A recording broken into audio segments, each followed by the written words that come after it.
Hey Earthling, don't mind me. I'm just sitting here reviewing the Fifine AM8, which is an XLR USB dynamic microphone. It costs about $55. I did buy it with my own money. I'll throw some links in the description. All of my recording settings will be listed in the description, as well as the doobly-doo. And now let us discuss what comes in the box. Oh my gosh, I'm so surprised. You get the microphone. An approximately 2-meter USB-C to USB-A cable, a desktop stand. The mount on this microphone has 5/8 and 3/8 inch threading, and you get a little bit of documentation. Then as far as the build quality, this thing feels fine. It has a plastic body. Under the foam, you do have a metal grill with no give to it. The dials do have a bit of play to them, and they don't feel great. The mounting tension screws are made of plastic, while the mounting bracket is made out of metal. On the bottom, you have a lighting button to scroll through the different lighting options, or you can hold it to shut off the lights. You also have a microphone gain dial and a headphone volume control. On the top, you have a capacitive mute button. On the back, you have the USB-C port to connect this to your device, a 3.5mm headphone jack, and an XLR port. And whether you care or not, this is made in China. Then as far as specs, this has a cardioid polar pattern, a response of 50 Hz to 16 kHz, a sensitivity of around -50 decibels, and a conversion of 16-bit, either 44.1 or 48 kHz. Now spinning around the AM8 to 90 degrees to show you how it sounds from the side. Continuing around to 180 degrees, this is the rear. Continuing around to the second 90-degree angle, there we are. And then rotating and ending at the front of the microphone. Now let's see how this thing handles plosive rejection. Please provide pizza pronto. Please provide pizza pronto. Please provide prepared pizza pronto. Pals. Now I am right on top of the AM8, and here is how it's sounding. Now about 3 inches off of the end of the AM8 with it pointed at my mouth, and here's how it sounds. Now about 1 foot away from the AM8, about 2 feet away from the AM8, and about 4 feet away from the Fifine AM8. Now I'm typing on a Gateron Blue Switch keyboard to show you how much of that it picks up. And for the gamers, here are the sad W and spacebar keys. Now here is how the AM8 sounds about 3 inches from my mouth in a relatively well-treated room. And now here is how the AM8 sounds about 3 inches away from my mouth in a completely untreated room.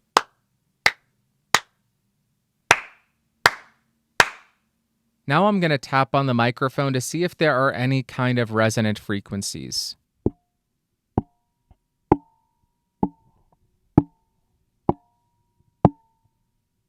Now let's see how effective the microphone is at rejecting shock, so I'll start by tapping on my desk to see how much of that it can reject. And then I will tap on the boom arm.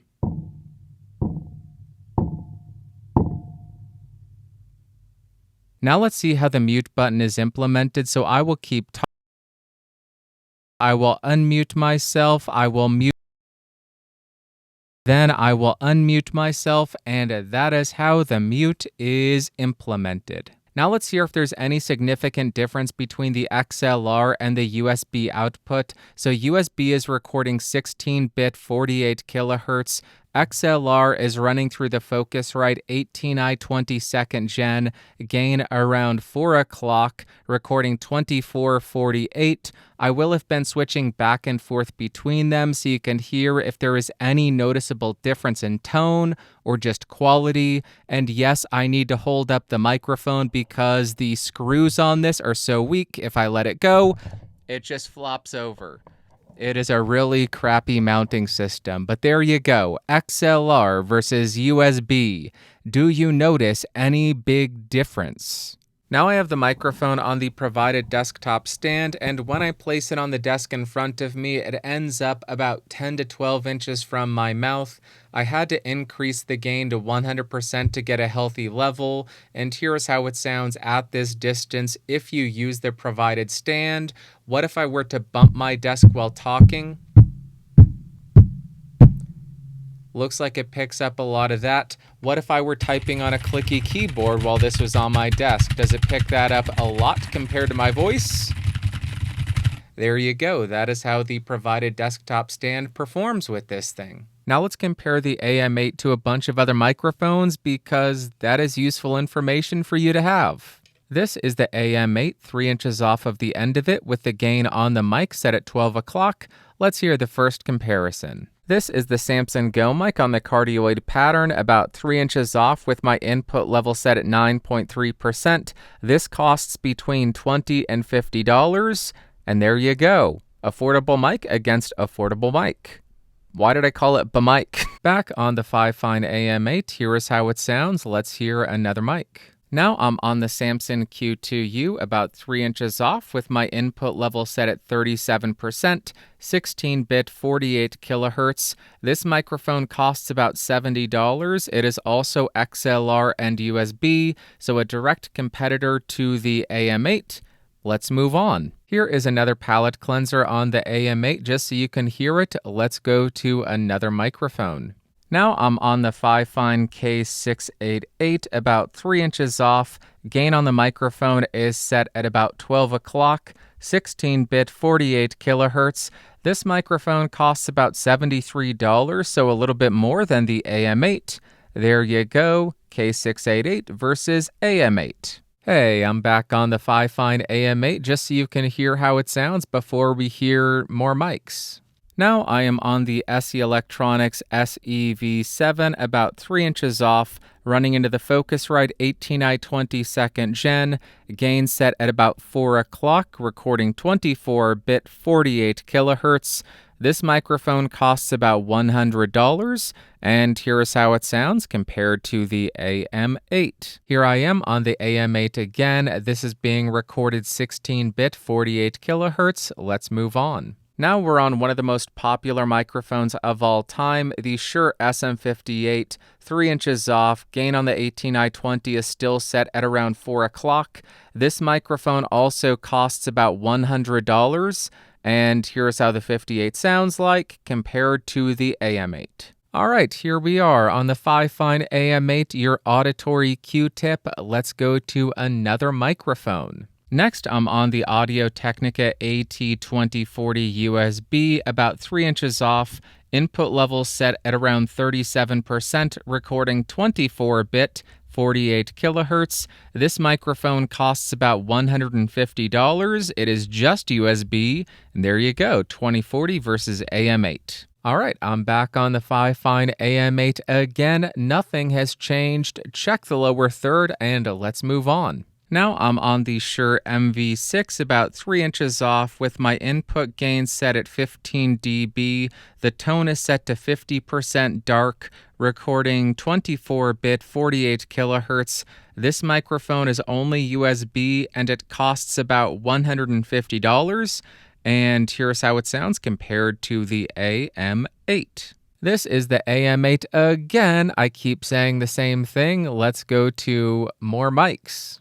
Now I'm on the Logitech Blue Yeti GX, about 3 inches off of this. My gain in the G-Hub software is 59%.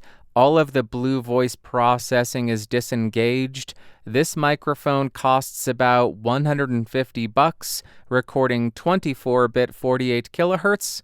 Let's move on. Here is your penultimate palette cleanser on the Fifine AM8. This is, that's enough. Let's do the, Now I'm on the Shure SM7b, about 3 inches off of the end with the EQ and neutral, so no high pass filter and no presence boost. Gain on the 18i20 is set at 100%. This microphone costs about $400, and here is how it sounds compared to the AM8. And here is your final palette cleanser on the Fifine AM8. Let us go to the final microphone right about now. I'm on the Neumann U87 Ai Cardioid polar pattern, no pad, no filters engaged, about 3 inches off. Gain on the 18i20 is set at around 11 o'clock, 24-bit 48 kilohertz.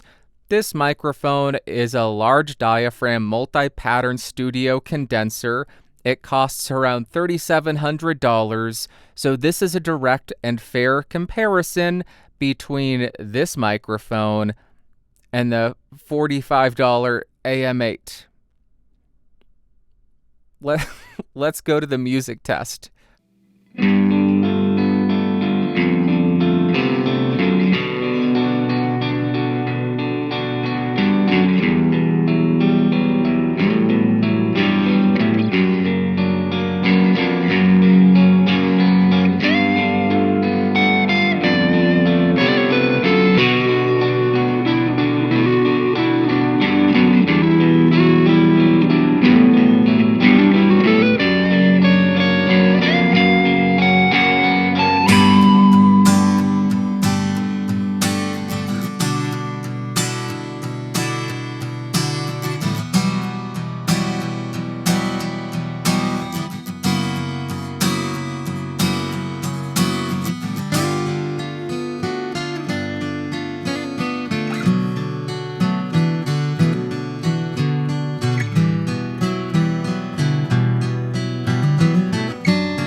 Why don't you just walk away and look what you've done? We have lost all that we cared about.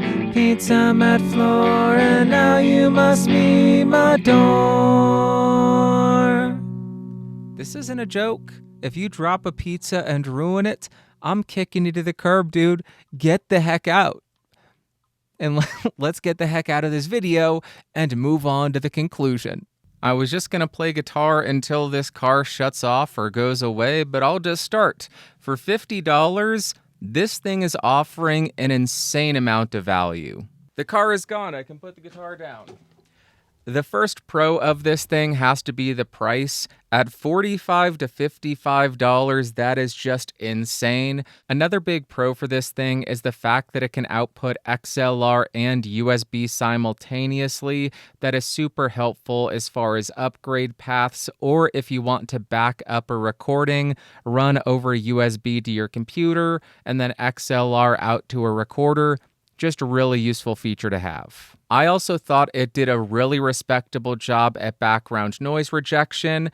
At this price, you're also getting everything you need to start recording: a stand, the microphone, and the cable. And lastly, it has a mute button.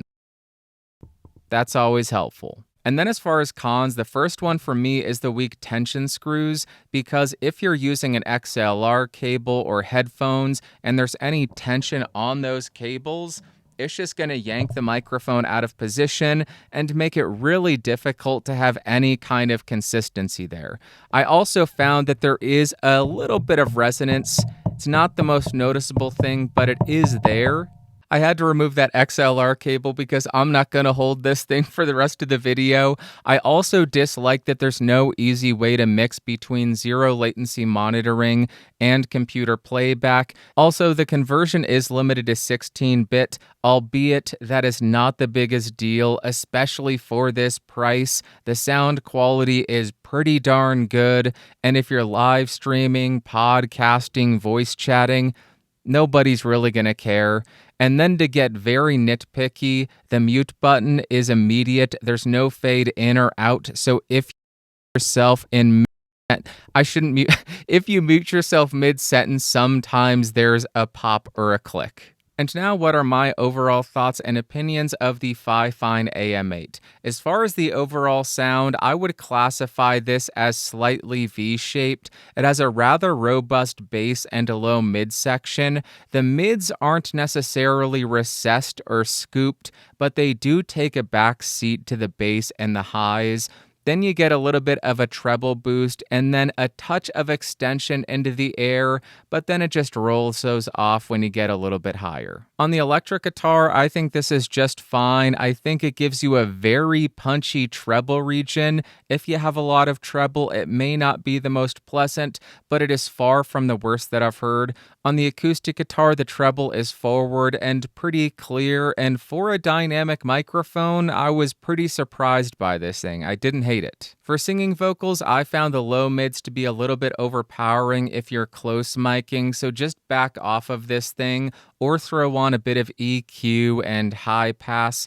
I also found cutting between 100 and 200 hertz helped quite a bit, but once you do that, I find it to be very functional. And lastly, for spoken word, as I already mentioned, you get a fairly robust bass and low mid section. I think it can get a little bit overpowering, and when I used it on my podcast, I wanted to clear up below about 65 hertz and then also cut between 100 and 200. The mids take a back seat to the bass and treble, but it doesn't come across as super scooped or overly V-shaped. And then you get a little bit of a boost in the treble region, which gives you a bit more clarity. It's not overdone, but I found myself cutting around 5.2 kilohertz and just pulling out a couple dB just to soften it up a little bit. All right, and to wrap up, would I recommend the Fifine AM8?